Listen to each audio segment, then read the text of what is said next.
ঢাকা তিনিআলি এনেকুৱা এটা অৱস্থা য'ত পানী ডুব গৈ আছে।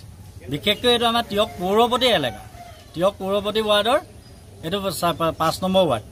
আৰু বিশেষকৈ তিয়ক পৌৰপতিয়ে গামোচা পিন্ধাতে ব্যস্ত এতিয়া, য'ত ত'ত গামোচা। কিন্তু তিয়কৰ নিজৰ ৱাৰ্ডটো আজিলৈকে তেওঁ চম্ভালিব নোৱাৰিলে, বেলেগত কি চম্ভালিব তেওঁ?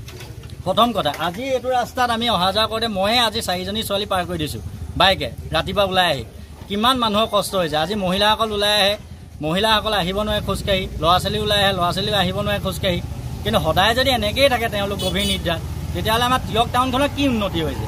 আমাক দেখাওক। আমি যে তিয়ক টাউন কমিটিত পৰি আমি যে আজি কৰ দিবলগীয়া হৈছে, সেই কৰৰ বাবদ আমাক কি দিছে?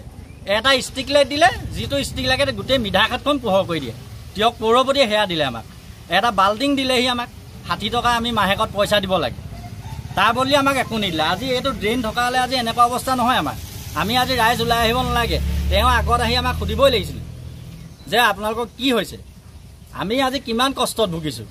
তেওঁ অকল এটা ৱাৰ্ডতে ব্যস্ত হৈ থাকে। তেওঁ আজি মিঠাঘাটলৈ আহক, মিঠাঘাটৰ মানুহসকলেও আমি আজি 5 নম্বৰ ৱাৰ্ডৰ পৰা তেওঁ জিকাই পঠিয়াইছোঁ।